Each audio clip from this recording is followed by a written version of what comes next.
Welcome to Tell Me Your Story, new paradigms for a new world where we're giving you choices and knowledge of those choices to help make your dreams come true. We are here 9 times a week, Sundays at 7 a.m. and 7 p.m., Monday mornings at 1 a.m., Wednesdays at 9 a.m., and Monday through Friday from 8 to 9 a.m., streaming live at all those times at richarddugan.com. We are on SoundCloud, iTunes, TuneIn Radio, Spotify, Stitcher, Player FM, as well as YouTube, where you can watch these conversations. I hope that you will take time to subscribe and click notifications so that when a new conversation is posted, you'll be notified and you'll be able to tune in, listen in, and learn, be entertained and inspired. A reminder that Choices, which is my book, 5 Steps for Life, it's available on Amazon.com in paperback, hardcover, and Kindle with Audible, soon to be released. We also ask that if you can support the work that we are doing financially, we do have a PayPal account. It is there for your security as well as ours. And when they ask for an email address to whom you're sending, please go to richard@richarddugan.com. That's the email address.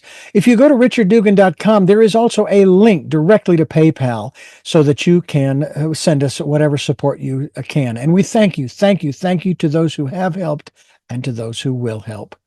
We also ask that you take time during this decade of perfect vision, the 2020s, to go within to that quiet, peaceful, calm, still place and listen to that still, small voice. And with that, we now take you to our very special interview and guest here on Tell Me Your Story. And welcome to Tell Me Your Story, New Paradigms for a New World. I am Reverend Dr. D. Richard Dugan, and it is really a pleasure to have you with us, along with our very special guest, David Cunningham. He has written a book, several books, but we'll talk about one in particular to start with. And not only is the title accurate as all get out, but I would add to it that you matter. Your love does matter. It's a journey to a new consciousness and expanding your love footprint. David, welcome to the program. Thank you so much. Wonderful to be with you and to everybody listening and watching. Absolutely. This is going to be fun. I'm looking forward to this because, I say that about every program because I'm always looking forward to these things, these conversations. These are just really very cool. We're going to talk also about some other things as well that you're involved in. But give us a little background on you and your, this may sound a little strange, your connection to love. Okay, beautiful. Well, I'm 74 years old and recently, at least officially retired. But I really looked carefully at what I would want the next 30 years of my life to be about. My mom's 99, so I have good genes and I'm planning on living a long time. You and me both. So what's the next 30 years of my life going to be about? And when I looked and carefully looked, what I chose was that what my life would be about would be that love prevails as the preeminent way of being on the planet. And I'm really serious about that love wins, that as a civilization, we have love win and carry the day and prevail as the preeminent way of being on the planet. So as part of fulfilling that, I wrote that book, Your Love Does Matter. And I'm introducing for people what I'm committed gets in our consciousness is that we have a love footprint. As much as we have a carbon footprint, we have a love footprint. And to get in our consciousness that every time we leave an interaction, whether it's a 30-second interaction with a clerk in a store or a 2-hour lunch with our family or working side by side with a colleague for 2 years, every time we leave an interaction, we leave something behind. Do we leave behind argument, resentment, opinions, or do we in fact leave behind an experience of love? And if we could start having as a society a commitment that we leave behind a love footprint, I think we'll be in good shape. Well, you're taking on a challenge that is really interesting because you have this movement. You've got this deal where this group of people that you've got this movement going can barely work together. Okay. By the way, the movement is called Love Goes to the Capital. It's the love goes to the Capitol movement, and we can barely get these people to work, let alone work together. And we've got families, much smaller number, that can barely do that today, let alone, love each other. Our family, my family, I'm one of the siblings in that family I'm referring to. My father has since passed. My eldest sister's since passed, but my mother is still alive. She's 91. As you, I have good genes in the family. Um, we none of us are estranged, but we all don't believe the same things. We all don't support the same political candidates. We all don't have the same education, and the list goes on. And just a case in point, very briefly, my brother, younger brother, he and I are what would be considered to be opposite ends of the political spectrum. But if you bring that line into a circle, we're right next to each other. Hello. But we had this conversation after my sister's memorial, and I knew where it was going. And I internally said, I don't care where it's going, or what he believes, or what I believe, or who he supports, or who I supports. He is my brother, and I will always love him. And he has every right to believe what he wants to believe, as I do. So we don't have any rifts, and we haven't throughout this entire period of time that my parents got together back in the 50s and had the six of us. And here we are now down to five, plus my mother, and we communicate and they get together for holidays and all this stuff. So it seems to me like love has gone to the Dugan family. All right. How do we get love to go to the Capitol? Well, And maybe, that example with your brother is beautiful because if you made a choice right there in the moment, you made a choice that you were going to have family, love, being related, being connected, be more important than being right. And that's not a choice that people often make. If we watch society now, people often make the choice that the most important thing, the coin of the realm, is being the right one.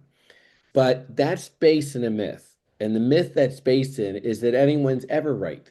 I'd like to make a radical statement here that nobody's ever been right and nobody's ever been wrong, ever in the history of humankind. Like you said, we all have a view of life, Mhm, and no two people have the same view. If mhm, you're in front of my house and I'm behind my house, we have different views of my house. To argue which is the right view and which is the wrong view is a silly and destructive argument. mhm, So if we actually discover as a humanity that nobody's ever been right, so we're not concerned about who's right, oh, we all have different views of life, then we can actually get interested in each other's views, respect each other's views, not as the right one or the wrong one, and stay related no matter how different our views are. So that mhm. example with your brother was perfect. Well, and what was interesting in the conversation he and I had as we worked through and agreed and or disagreed and so forth and so on, the one thing at the end of the conversation that in my perspective was profound. We agreed on three things that needed to be dealt with. We may not have agreed on the solutions, but we did agree on three things that needed solutions. And that to me is where our legislative bodies, quite honestly, on all levels, not just at the national level, have a problem So because they can't even agree on what the problem is or that there is a problem. You know. Yeah, so what we're committed to do, and again, I founded what's a nonprofit called the Love Matters Collaboration, the Love Matters Collaboration. And what we're committed to do is just infuse the political system with the energy, the experience of love, no politics. So, for instance, one aspect of the project is we sent a copy of my book to every member of Congress and the president and the vice president of the United States. So every member of Congress has now a copy of this book, Your Love Does Matter. And I sent a message to them with the book that to make the point that it's not a righteous message, like you should be more loving. It's not a Pollyannish message, like, oh, wouldn't it be nice if we were all more loving? Mhm. No, this is about the efficacy of love, the effectiveness of love. To be an effective leader requires loving people. It's the most powerful leaders we've ever seen in the world the Mahatma Gandhis, the Dr. Kings are the ones that refused not to love.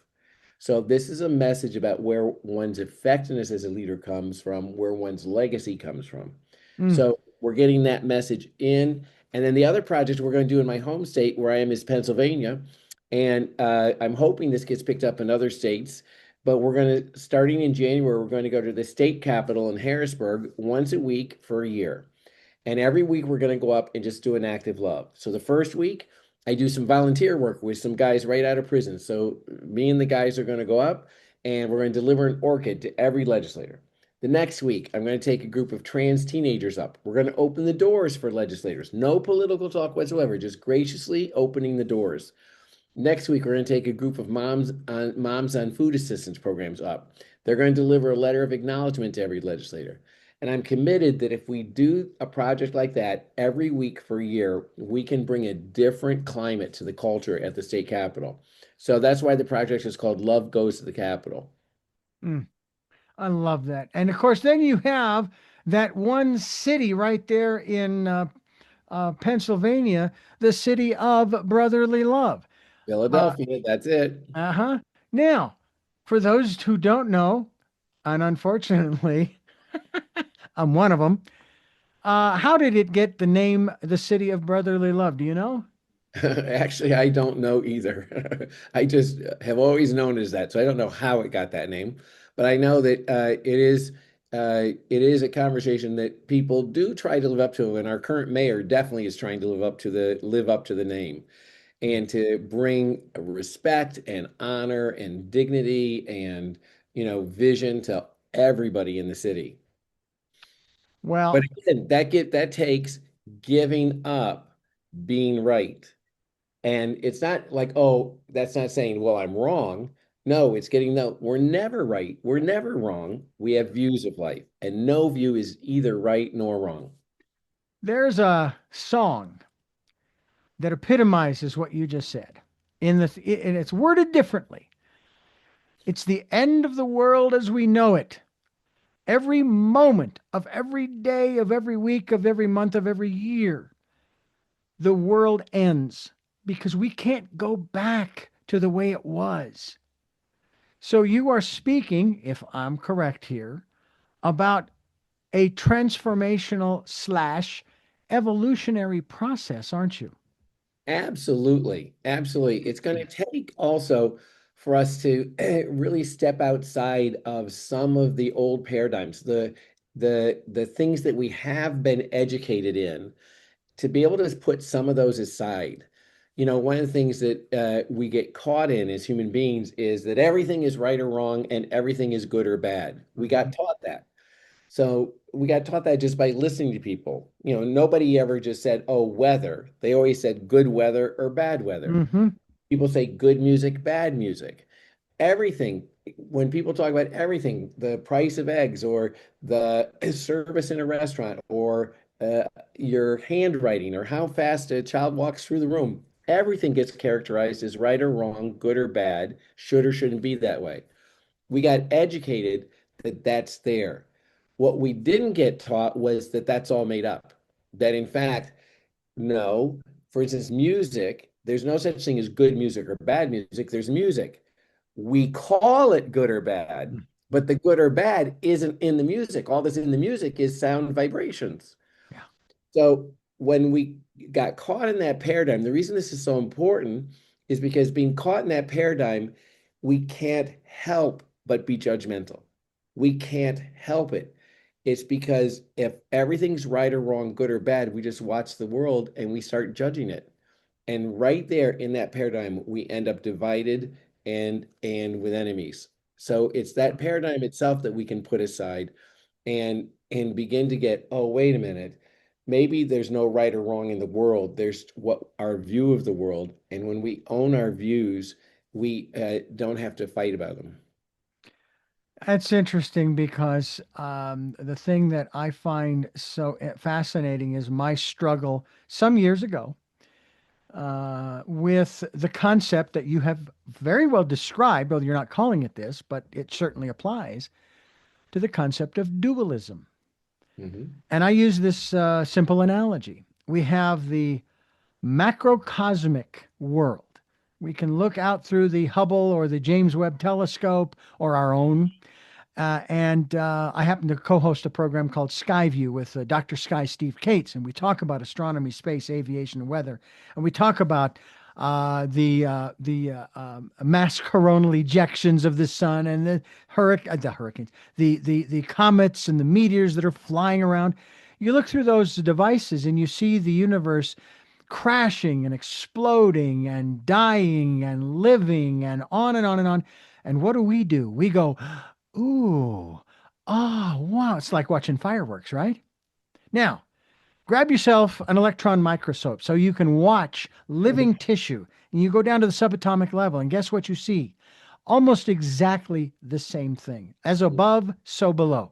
Mhm. However, when you, I hate this term, I haven't come up with a better one. You come up to the mid crow, which is where we live. All Mhm. right, macro, micro, mid crow. And what is there? No ooh and ah. There's, oh my God, it's terrible. Life is over. Or woohoo, I'm so excited and it's going to be great. Mhm. And I finally realized by looking at the macro and the micro worlds that in the micro world, it just is what it is. It's Brilliant. neither good nor bad. It just is. My wife and I, for the last 6 months, have been going up and down and up and down because we got evicted from our cottage. We had to find a place to live. We found a house. We went through 2 months of closing. Oh, finally got in on the 12th of October. And of course, now there is the unpacking of all of the boxes and containers and da da da da da da. It's just the way it is. It's neither good nor bad. And there's a wonderful phrase that a guest, her name is Zen, believe it or not, Zen.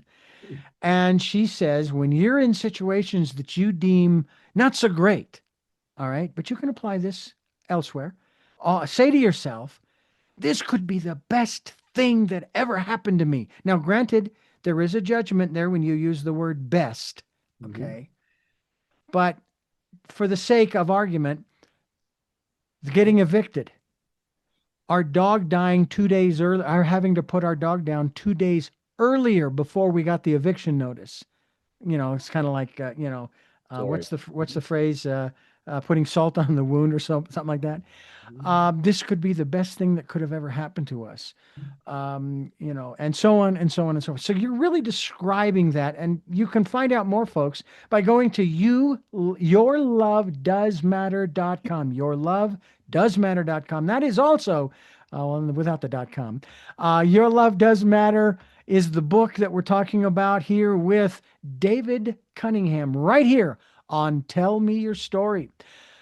I'm Richard Dugan, and thank you so much for joining us, folks. We are so happy to have you with us. We're talking here with David Cunningham. He's the author of Your Love Does Matter, the website yourlovedoesmatter.com. Um, how many books have you written? Because there's another one I would love to talk about, but first I want to find out a little bit about the library that you personally have created. Sorry, that's my only book. That's my first book. Yeah. Okay. Well, Yeah, then that's the library has begun. it has. That's right. That's right. There's You. one important chapter, by the way, on acceptance, which is about what you were talking about just a Mhm. moment ago. And I think it's important for acceptance. People have a notion of acceptance that gets them in a little bit of trouble, which is if they accept something, they're making it okay. Like, it's okay. If I accept it, I'm saying it's okay. Mhm. And I want to free people up from that. If it's raining and you accept that it's raining, you don't have to say it's okay that it's raining. All you say is it's raining. That's Mhm. acceptance. So acceptance isn't making something okay. And people struggle with acceptance because they think, well, if I accept it, I have to make it okay. No, you don't have to make it okay. To accept something, you have it be what it is. And then that lets you live intelligently. In other words, if it's raining and I accept that it's raining, Mhm. oh, it's raining, I say, then I can take my umbrella or my raincoat. It Right. lets me live intelligently. So it's important to get acceptance freed up from making something okay versus not okay. Yeah. Acceptance is having something be what it is. And that lets you live very powerfully, very intelligently. Well, you know, it's interesting that you choose that word because that is the word that I have put in place of and then removed the word tolerance because within the word tolerance is judgment. So then Mhm, there's duality. I mhm, tolerate you. All right. And by saying that, I don't like you. I don't like what you're doing, but I tolerate, I put up with you. Acceptance, in my definition, and I like what yours as well, is I accept you as a fellow human being on the planet. You have every right to be here just like me. I don't have to, and nor I don't have to like you. Okay. I don't have to like what you say or do, but I accept the fact that you are here. You have every right. You don't have to justify your existence. You have a role to play. I have a role to play. You know, as Shakespeare said, you know, the world is a stage and we're all just, players. And I'm going to go about doing the things that I feel led to do. And we'll talk about that as well. And you go ahead. It doesn't matter whether I like what you're doing or not. You go off and do your part. Because mhm, if we don't play our parts, okay, then we can't really know where we want to go next. I mhm, have to tell you that when we got that eviction notice, the first thing I thought of is where are we going to find another place to rent? Didn't mhm, even think about buying something. mhm, And 2 months later, I thought, all right, we were using Zillow. I'm not an advertisement for them, but nonetheless. And this ad popped up saying, hey, get pre approved for a home loan. I'm thinking, yeah, okay, what the heck? Well, give it a shot. What have we got to lose, right? And of course, I shared with you that we were for mhm, a rather substantial amount. I was just blown away. mhm. And then 2 months later, boom, we're moving in. That's wonderful. Congratulations. I'm so happy for you. Well, thank you. But it is one of those aspects of acceptance, and it's like, okay, this is my metaphysical perspective or spiritual perspective. We put out the desire, whether you do it through prayer or meditation, however you do it, or in my wife's in my case, we just say it out loud. We need a place to live, that kind of thing, right? And then we let it go, and then we continue to do the work. We continue to move forward. And as I shared with my wife over and over again over the last, I'm going to say 15 years that we lived there in Santa Barbara, that she wanted to move. And I'm thinking, well, okay, but we have to wait for the universe to make a way. Just like the universe in 2006 made a way. And there was no fear then, zero fear. The next thing you know, we're moving to Santa Barbara, driving 500 miles across the desert with our dogs and cats and all of that stuff. This time was the same thing, although unfortunately we did kind of get into the emotions a little bit here and there because there was so much going on. Mhm, Pressure from the landlord, pressure from the escrow company. Give me, we need this, we need that, and on and on and on. Pressure from our emotions because our dog, we had just put our dog down, back in on June 5th, and so on and so forth. But it was like, okay, we had such a network already developed. mhm, We were getting so much support from people who were encouraging us. Hey, you're doing great. You're moving forward and all this. And one gal even shared with us, I didn't say anything to you at the time, but when you told me about buying a house, I thought, you're out of your mind. Not now, not in this economy, and so on and so forth. I kept my mouth shut and waited to see what would happen and would continue to support you. And then when you told me, oh, yeah, closing is on such and such a date and so on and so forth, and she was more than congratulatory. She says, I am amazed that you pulled it off. Well, 2006, 2025, we pulled it off because the bottom line was we trusted the universe. mhm, And it goes down to the love aspect of what you're talking about. And forgive me for going on so long, but the universe, and this is in my book Choices, where my first wife and I bought a house. And when we finally closed on it, we'd moved in and everything. I'm so to speak, looking up at God, saying, I don't understand. What did I do? What did we do to deserve this? And the answer that I got back was nothing. I want you to have it. Okay? Because you're my creation. You're my child, if you will. So the next question logically was, okay, so aside from the obvious, paying the mortgage, what do I have to keep it? And again, the same answer, nothing. Live in it, enjoy it, have fun with it. So I'm in the same situation now. And this is a two-story, 1,430 square foot, and actually three stories because we have a loft, which is really kind of cool. Uh, and we're just enjoying the heck out of it. And the same answers that I don't even have to ask, but I just get that impression. Well, Enjoy, that's a enjoy, great enjoy. metaphor for grace, I think. Grace. Yes. Grace, love that doesn't have to be deserved and love that will never be taken away is living in grace. It's a great metaphor for grace, that home of Tell me yours. about your philosophy of life in terms of not only now, but where you started and you were raised in, and then how you have come to this place and space. Hmm. Well, I started out, I was raised in a small town in Western New York State in a Christian home. And one of my earliest memories is kind of a funny memory being 4 years old and being taken to church. We went to this really small church, being taken to church for a candlelight service at night. So the whole sanctuary was just lit by candles, which I thought was amazing. But then the service, believe it or not, was an artist painting a picture of Jesus and some children on this velvet canvas. Do you ever see a painting on velvet? I have one. I can't show it to you right now, but I have one. Yes. Sometimes you see them by the highway, they're paintings of Elvis Presley or they're paintings of a tiger or something, right? So, but in my 4 year old eyes, this is the most beautiful thing I'd ever seen. Mm. But I think it was my first encounter with my soul because as I was watching this painting being done, and I was moved by Jesus's love for the children, all of a sudden I remember saying to myself, I love that much. I love that. That's how much I love people and I was overtaken by my love. Like I said, I think it was my first encounter with my own soul. So that's 4 years old. But then, as life, does for most people, life happened, and at one point, a few years later, my dad turned violent, and so the love I thought that was the basis of our family turned out not to be there. Then, as a younger man, I started coming out as a gay man, and I was told my love was inappropriate. Then, growing up and seeing, different, trying to make a difference in the world seemed like love really wasn't that valued. And then, as a professional, I was told, "Hey, watch, you got a professional behavior which doesn't doesn't show a lot of love."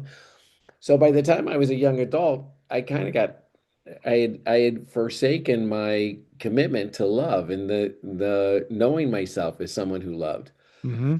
And but that's when I started my own journey. And probably in 1983, I had my first transformational program. At that point, it was called the S Training, now called the Landmark Forum. I did that program.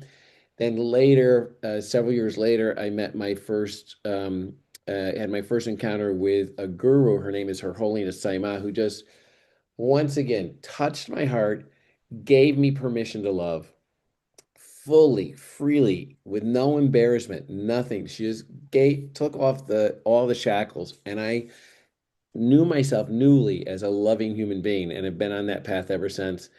And I'm committed to the joy that it gives, and because it's joy, it's beyond happiness, it's joy. And to the effectiveness it gives. To be effective with people, we have to love them. We can't be effective with people we're not loving. So both the joy and the effectiveness, and I want to make that available to people. So I wrote the book. It's not about love, because you can write a book about leadership and nobody who reads it ends up a leader. You can write a book about being effective and nobody that reads it ends up effective. So I wasn't willing to write a book about love.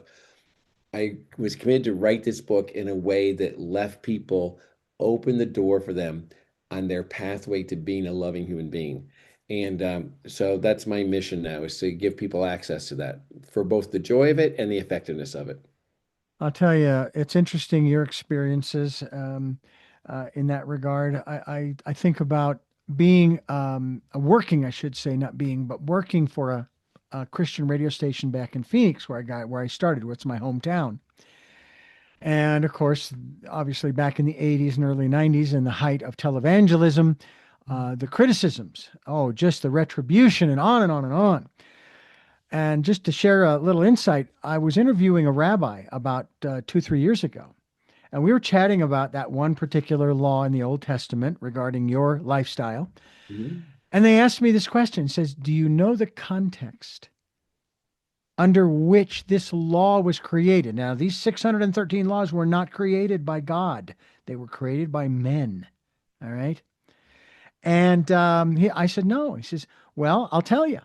And he shared with me the context and had to do with not interfering with the procreative process of man.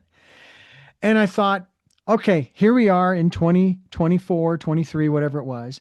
And we were at a roughly 7.5 to 7.75 billion people on the planet. And the thought came to my mind, and the question that I would put out to the critics would be, do you think that that there has been an interference with the procreative process of man? I don't think so, Tim. So leave them alone. Mm. I just was so astounded by that aspect. There Mm. are other things too in that regard, but it's fascinating to me how we choose to love. Now, you say you went through EST, is that correct? Yeah, yeah, way back in 1983. In 1981, I went through a program called LifeSpring, Oh, which, yes, very, very similar, very harmonious. yeah, I went through all three levels. Hmm. And I remember, and then of course in the 90s with my first wife, I went through a program called Omega Vector and Omega Delta Vector and Omega Vector. Okay. And when I was going through those particular programs, the first night, now the originally I went because my wife was totally blind and needed a guide. So I said, okay, what the heck, I'll be your guide. But I didn't realize that I couldn't be her guide and not be a participant. Mhm.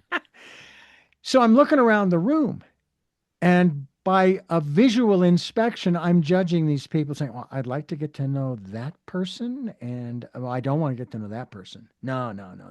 And I went around the room. And you know what was so fascinating? By the end of the 5 days, 3 nights and a full Saturday, Sunday, I was associating with all of those people that I had rejected. I wasn't associating with those people. I said, oh, I want to associate with those people. That to me was fascinating. That's a great lesson. And I think my assertion is that when we're free, we love. When we're free, free from what? Free from opinions, free from judgments, free from resentments, free from fear. And that loving is our natural state. When we're free, we love. So the job is never to try to become more loving. The job is to set ourselves free from everything that closes down our hearts in the first place.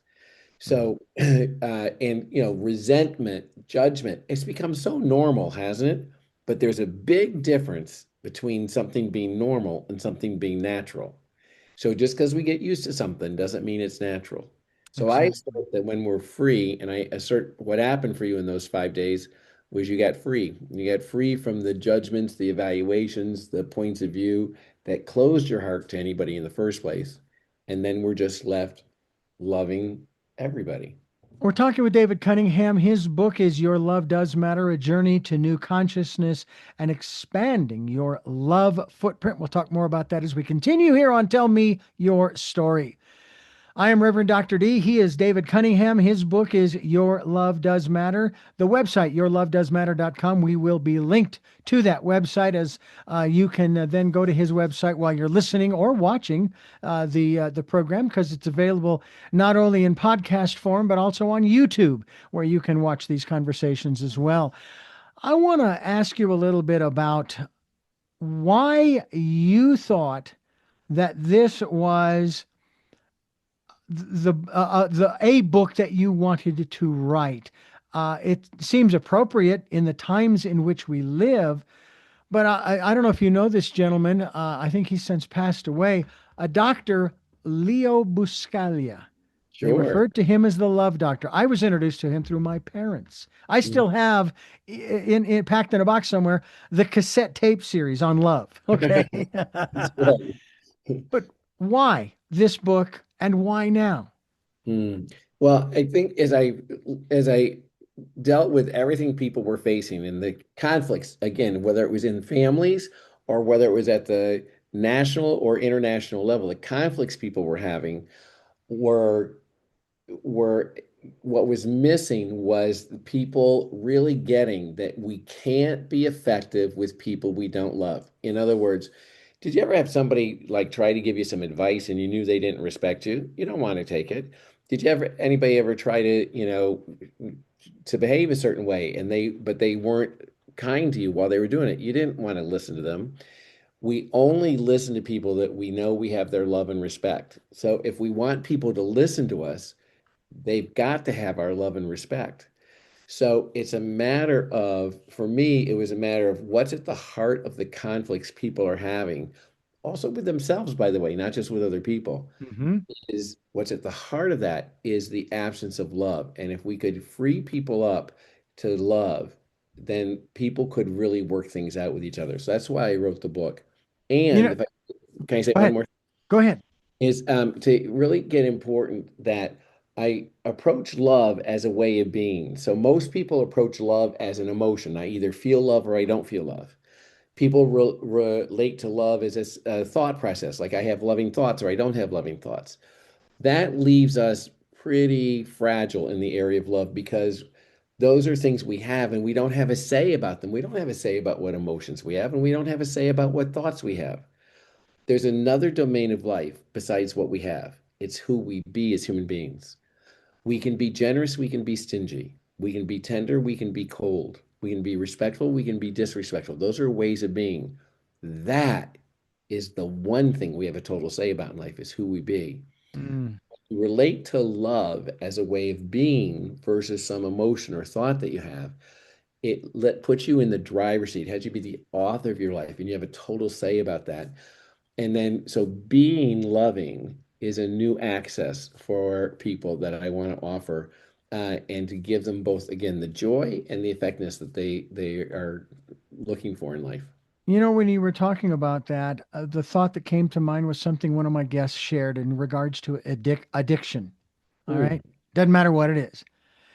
And they said that people believe that the cause or the reason for the addiction has to do with the person has become addicted to a particular substance or even a particular way of, I mean, I have to believe, forgive me for putting it this way, and I don't mean any disrespect, but it seems to me that President 4547 is addicted to vengeful, hateful thoughts. I have hardly ever seen him smile. Hardly ever. He's usually in a frown, even when he's sleeping. But this guest of mine said, here's the reason why people are addicted to substances and behaviors. It's a lack of connection. It's what you were just talking about in terms of a lack of love in their lives. So we become addicted to these different things. I'll use that term because we don't have the kind of connection that we need and want in our lives. Your thoughts? I think that's a very valid theory. I'd say it's almost exactly the same thing, just slightly different words, which is that most addictions I've studied, what one gets from whatever one's addicted to is a what I call a false high or a false sense of freedom. Mm, And it's a false sense, so it's a substitute, so it's not the real thing. So, that in the absence of a real high, which does come from love and connection, as you said, there is no joy.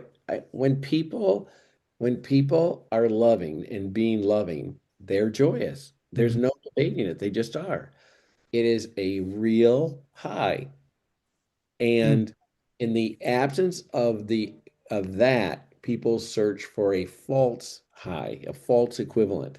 And that would be the source of addiction. So I think I said the same thing you said, just in a little bit different language. mhm, I would definitely go along with that theory. And then the job is, okay, is to give people access to authentic joy, authentic fulfillment. Mhm. And love is that path. I know it might sound trite to some, but it's not. It's actually in its simplicity, it's profound.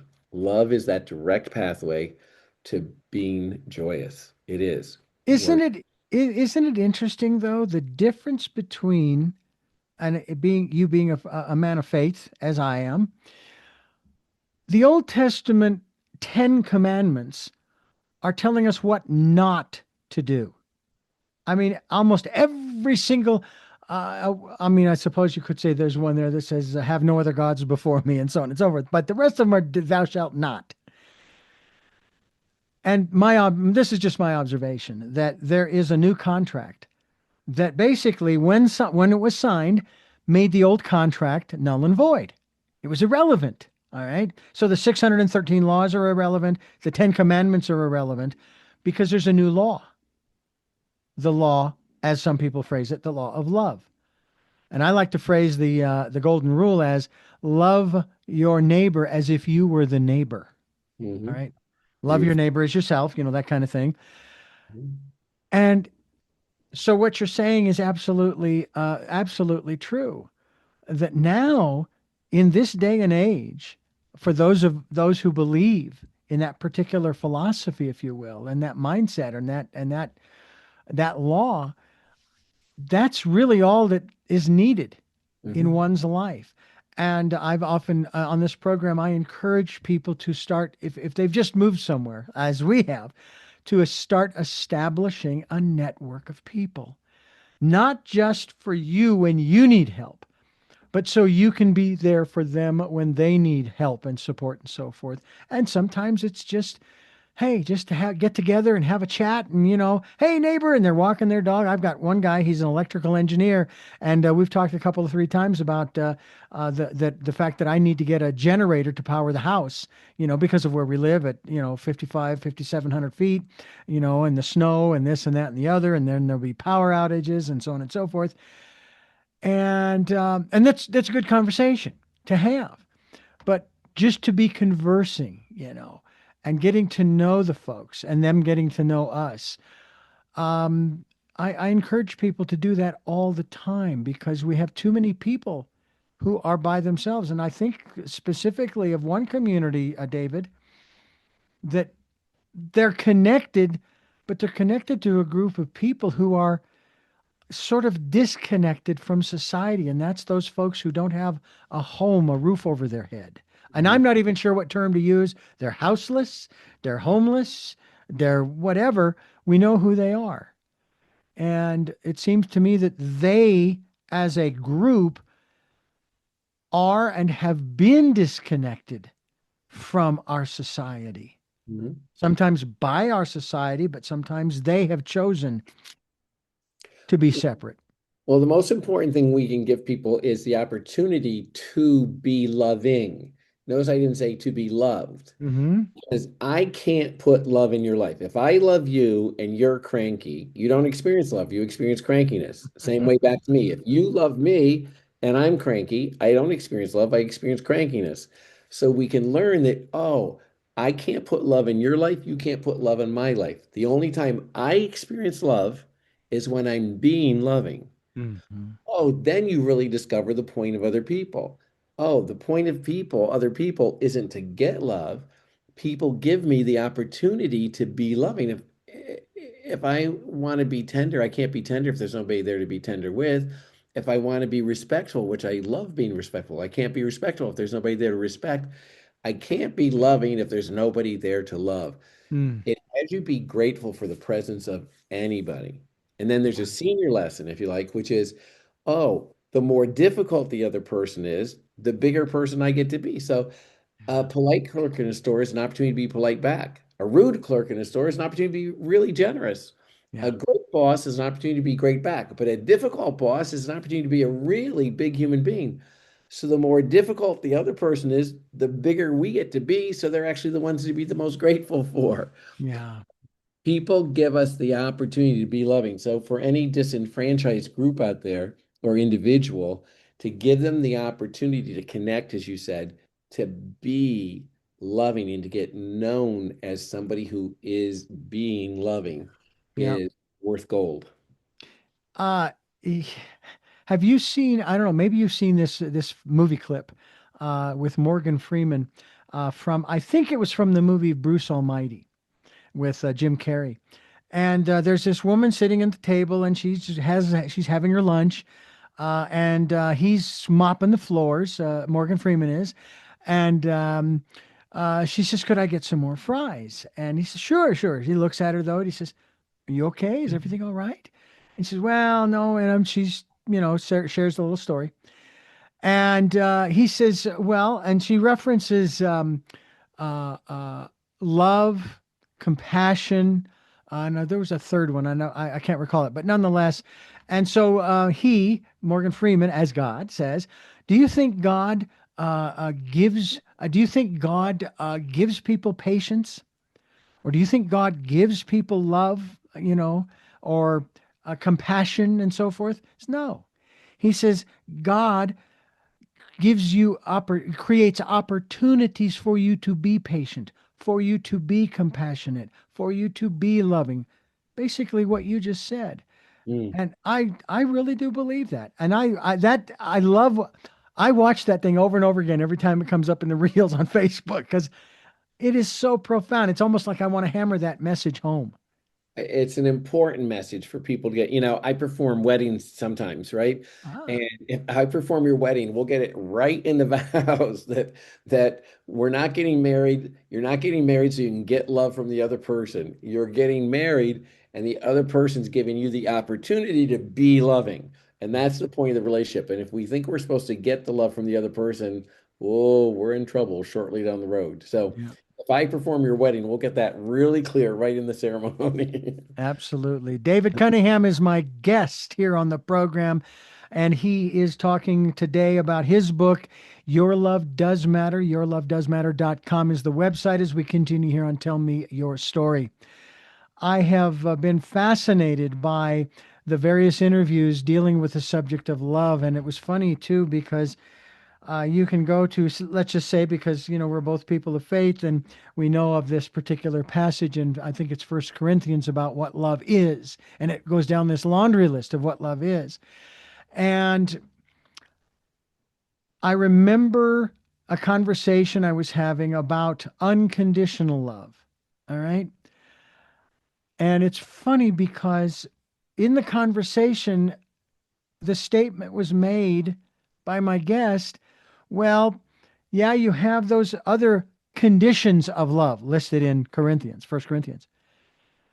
But you have to also understand that unconditional love is still a condition. I mean, it was just semantics, I think, more than anything else.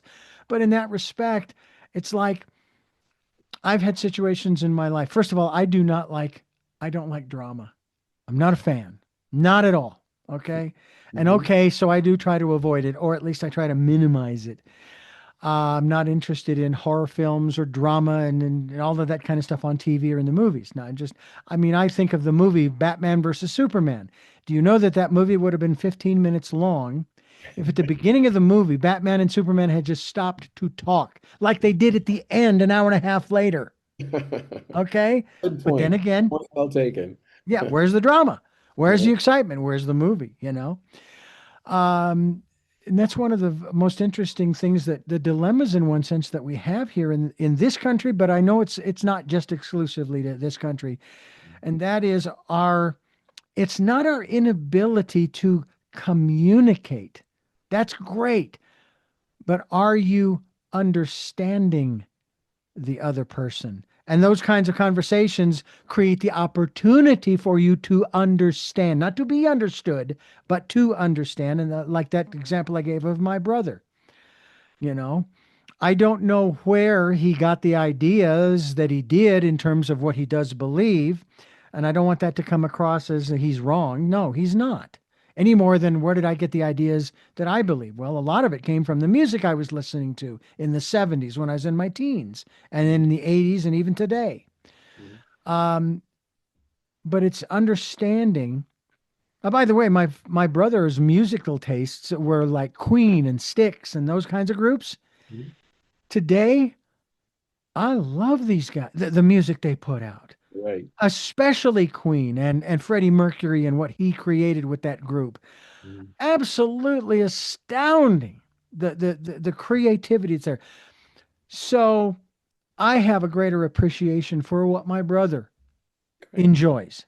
I don't know if he still does. I would think that he probably does. Mhm. Um, but that seems to be one of the issues. Can we sort of talk about that in this context of, again, recognizing and taking the opportunity to understand the other person? Yeah, to understand, to actually look at life through their eyes for a minute. We see it, we just, everybody sees life through their own eyes. They see it, they have a view of life. Oh, let me look at life through your eyes for a moment. Mhm. And if I saw life the way you saw it, I would behave the way you behave. That's the thing to discover. Because how we behave as human beings is a function of how we see life. It's not a function of life. If I have a cup of tea in front of me and I view it as hot, I'll sip the tea. It could be cold, but if I view it as hot, I'll sip it. If I view it as cold, I'll gulp it. I might burn my mouth because it's actually hot. Because my behavior isn't shaped by how the tea is, my behavior is shaped by how I see it. So if we can look at life through the other person's eyes as best we can, then we can also understand, as you said, how come they take the actions they take, because their actions are consistent with how they see life. And if we saw life the way they see it, we would be acting the way they're acting. Yeah. I went through a four-step process back in 2017. And I was just having, I got sucked into the whole political thing in September of 2016. Mhm. And it took me 6 months to get unsucked, so to speak. But went through this process. And the first step I had to say aloud, my intuition was saying, you cannot just think this in your head, okay? You have to say it out loud. And that was, thank you, teacher, for teaching me how not to be. Mhm. Then the next step was, I forgive you, but more importantly, I forgive myself for allowing myself to be dragged into this quagmire. Third one goes to what you're talking about, what we're talking about here. And it was a question to this person or situation.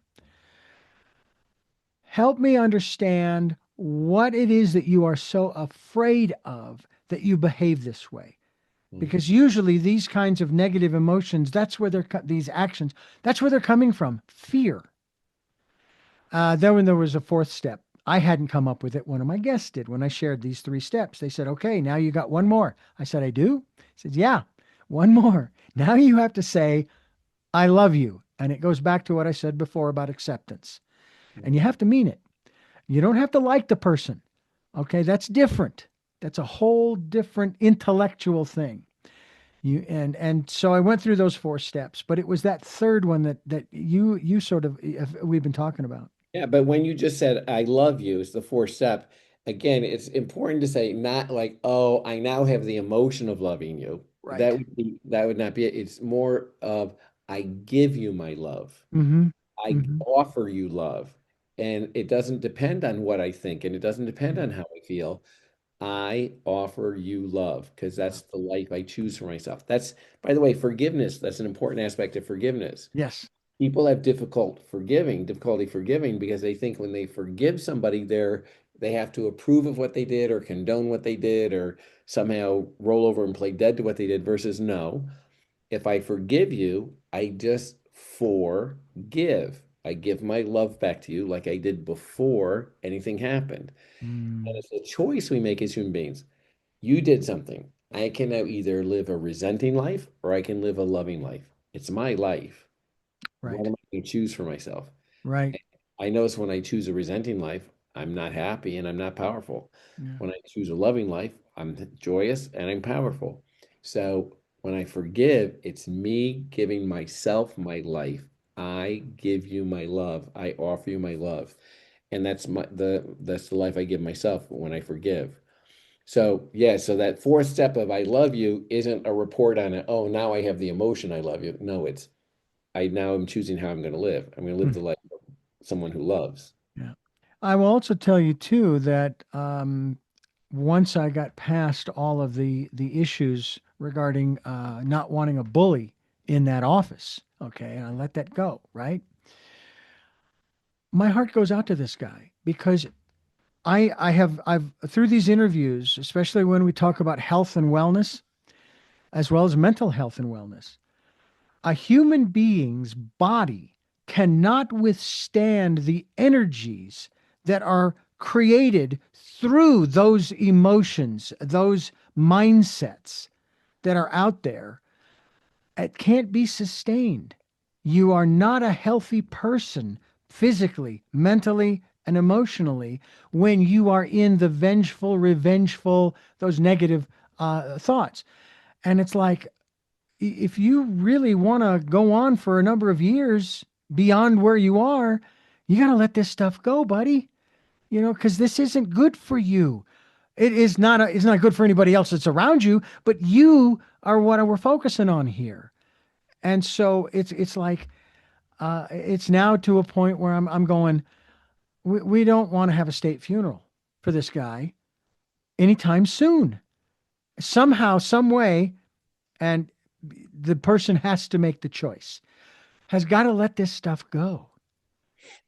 But again, it's a choice. It's what I talk about in my book, Choices 5 Steps for Life. But it's great that we to find out that we do have a choice. We may not have a choice about whether we feel love or not, but we have Hmm. a choice about whether we be loving or not. Yeah. And back to grace for a minute. Grace is a simple thing too. Bestowing grace is to just wish somebody well. I wish you Yeah. well. I wish you health.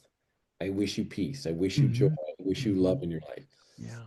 It's as human beings, we really can. It's a very high state of love. It's just bestowing grace on each other, wishing each other well. And again, we don't have to think the same way. We don't have to have the same views. We can wish well. That has us be happy to be us when we wish others well. And once again, it's the only thing that lets us really be effective with people. So, because that's who we Absolutely. can talk to. David Cunningham is my guest. His book is Your Love Does Matter. YourLoveDoesMatter.com is the website. And this is it's an extraordinary conversation we're having. I hope that you will go to his website to find out more about David Cunningham as we continue here on Tell Me Your Story. David Cunningham, my guest. David, I want to ask you also about this prayer for grace, or is it prayer of grace? Prayer of grace. Uh-huh. Yeah, talk to us a little bit about the origin of that for you. Yeah, I wrote this grace. This prayer came to me in my own meditation, and inside my inquiry, if you will, or my investigation of this whole arena of love. And it came to me, and when it came to me, I it was so beautiful. I so enjoyed it that I wanted to make it available to other people and let other people have it as their prayer if they liked it as well. So it'll take me just a moment to share it, but if I can, I'll share it. Okay. Oh, absolutely. Thank you. Please do. Yeah, the prayer of grace is simple. It goes like this. May I use these arms to hold the whole world tenderly. May I use these hands to heal all who suffer. May I use these eyes to see the divine within all people. May I use these ears to listen for the truth. May I use this mind to think of us as light beings. May I use this mouth to create possibility, awareness, remembrance, devotion, and creation itself. May I use these feet to walk in the world and bestow grace on all. May I use this heart to love without conditions, and may I use this whole being to anchor a dimension of love on the planet.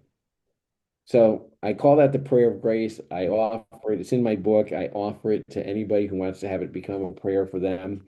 I have it on the dashboard of my car. It comes in traffic sometimes, let me tell you. But it's also a daily prayer for me, but I offer it to people. I found it to be very, very, very satisfying. That's beautiful. Thank you so much for sharing that. And also, thank you for being a part of the work we're doing here to bring about transformation and change in the world. Where I don't know where it's going to be in 10 days, let alone 10 years. All I know is that I hope to be here like you, the longevity in my family history. I had a great grandmother on my mother's side who lived to be 100. She even received one of those governor's letters. Oh Uh, yeah, oh right. yeah, I thought that was so very cool. I had a great grandmother on my father's side. I believe she lived to be 100, and she was a small little woman. I mean, she didn't stand, much higher than maybe 5 feet, if that. But I want to live to be 100 at least. There's a lot I still want to do. There's things I still want to accomplish, and I'm curious about you in terms of what you want to accomplish. My mom's sitting here listening to this, by the way. She's over there in the chair listening, rocking away, listening. She'll be 100 next October, Oh, great! and she's under 5 feet. So, That sounds about like my great grandmother Dugan. but Um, a lot of power and we're having a lot of fun together still. Oh, So, wonderful, wonderful. I still touch base with my mother, and I know you probably experienced this with your mom too when you talk to her. Some days just as energetic and as spry and away, let's go do something. But then when you come to her with, like I did with my mom as we were going through the challenges of the eviction and the buying of the house and everything, most of the time she was energetic. But there were those calls when I called her, she lives still in Phoenix, when I could tell that she was in her worried mother mode. Now she was still feeling good, she was still sounding good, but I heard that in the yeah, tone, yeah, and I appreciated it. It was nice that she still had that sentiment and so forth. yeah. But at the same time, she's been our most ardent, along with my father before his passing, our most ardent supporters. Same And situation going on here. Same situation. absolutely. I You have know, three final questions that I want to ask you before we wrap up.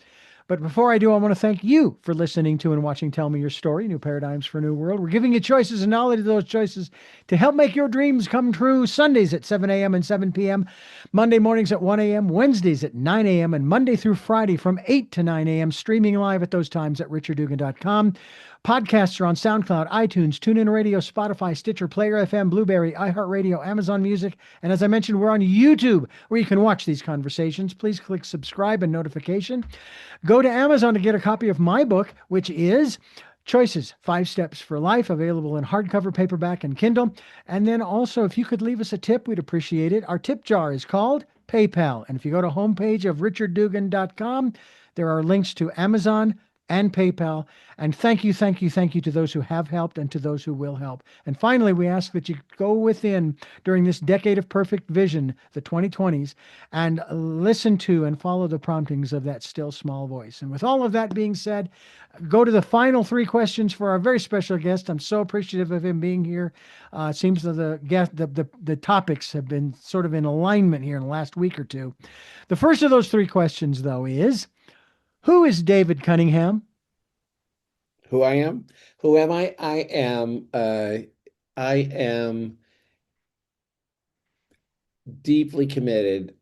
I am a source of a new possibility of love for the planet. That's who I am. What gets you up in the morning? What gets me up in the morning is the whole world. One of the things I'm committed to is that the people join as a member of the Love Matters collaboration, and it's free. I keep it free so anybody in the world can join. But when you join the collaboration, you sign a pledge to ever expand your love footprint. And so I'm committed that we have members from every country in the world. And this is a worldwide movement. So what gets me up in the morning is having love be a worldwide movement. Wonderful. And finally, what was your best day? My best day was a day where um, I think it's the day I discovered what it was like to bestow grace on others, when I really discovered that whole world of grace. Mm, wonderful. Well, David, thank you once again, and congratulations to your mother on getting right up there at her centennial year. And it's I hope we get to talk again down the road. I hope so too. It was wonderful. Thanks for such a great, alive conversation. Thank you, and thank you for listening to and watching Tell Me Your Story. And until our next broadcast, podcast, videocast, love to Lal. Jeanette, I am still listening. Dad, continue to be happy because I am. Smokey, I will see you on the other side. Mike, thanks for being in my life. and letting me be in yours. And to my dear friend Zorro, aho, aho.